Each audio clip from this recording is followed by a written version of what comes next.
నరేష్ గారి మీద ఒక ఇమేజ్ ఉంది. ఆయన ఒక కామెడీ బాగా చేస్తారని ఉంది. తర్వాత ఎమోషన్ చాలా బాగా హ్యాండిల్ చేస్తారని ఉంది. హారర్ సినిమాలో ఆయన 1, 2 చేసినా కూడా సరిగా ఆడలేదు. ఇది మరి ఎందుకు నరేష్‌ని ఎందుకు ఎంచుకున్నారంటే ఏం చెప్తారు? ఫస్ట్ ఆఫ్ ఆల్ మీరు ఇప్పుడు హారర్ అని చెప్పారు. ఇది హారర్ సినిమా కాదు. థ్రిల్లర్ అంటారు. ఇది థ్రిల్లర్. సో ఆయన ఒక పరిపూర్ణ నటుడండి. ఇప్పుడు కొంతమంది కొన్ని జానర్లకి సెట్ అయిపోతారు. సో అలాగా చూసుకుంటే ఈయన్ని కామెడీకి సెట్ చేసేసారు. కానీ ఆయన కామెడీ కాదు, వేరే వేరే క్యారెక్టర్స్. ఇప్పుడు గాలిసీను క్యారెక్టర్ గమ్యంలో చనిపోయే ముందు ప్రతి ఒక్కడు ఏడుస్తాడు. ఆయన క్యారెక్టర్ ఎలా ఉన్నా కానీ ఆయన చనిపోతూ మనల్ని ఏడిపించాడంటే ఆయన ఒక అద్భుతమైన నటుడు. నేను సినిమా ఉంది. నేను సినిమాలో ఆయన ఒక సైకలాజికల్ డిసార్డర్తో బాధపడుతూ అసలు క్లైమాక్స్లో ఒకటి తంతు డ్యాన్స్ చేస్తూ ఉంటాడు వాన్లో. అరే వాడికి నిజంగా ఒక మెంటల్ ఇన్స్టెబిలిటీ ఉందని మనం నమ్మించేసాడు. సో అట్లా కొన్ని క్యారెక్టర్స్ ఆయన చాలా బాగా చేసుకుంటూ వచ్చారు. అంటే డౌన్ ద లైన్ ఆయన్ని పక్కన పడేసి కామెడీ ఇమేజ్ని పక్కన పడేసి చూస్తే ఆయన ఒక అద్భుతమైన నటుడు.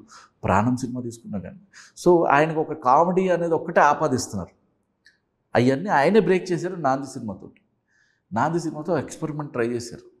అంటే మారాలి, ప్రతి ఒక్కరు కూడా మామూలుగా అప్డేట్ అవుతూ ఉండాలి. ఆయన కూడా ఒక కామెడీ పక్కన పెట్టి చేద్దాం ఒక ఎక్స్పెరిమెంట్గా వచ్చారు.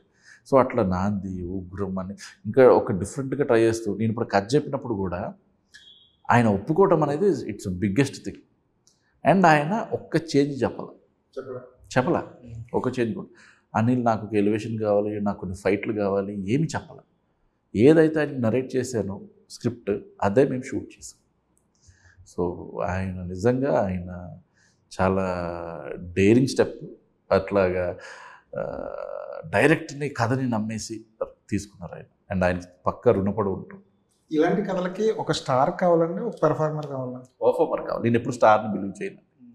అసలు ఇప్పుడు నేను నరేష్ గారు స్టార్ అని నేను అనుకుని ఉంటే అసలు కథ నరేట్ చేసేవాడిని కాదు. సో ఆయన ఒక పర్ఫార్మర్, ఆయన ఒక నటుడు. సో అందరినీ మెప్పించగల నటుడు. ఇప్పుడు ఇందాక కూడా నేను చెప్పాను, మొన్న సోషల్ మీడియాలో ఏదో ఒక చిన్న కుబేర్ అనే సినిమా రిలీజ్ అయినప్పుడు ధనుష్ లాగా అందరు ఇట్లాగా తిరుపతిలో పరిగెత్తగలరా, ఒక బిచ్చగడ్డ వేష వేసుకుని మన తెలుగు వాళ్ళు ఎవరైనా చేయగలరా అంటే యునానిమస్గా అందరూ నరేష్ గారి పేరు చెప్పారు.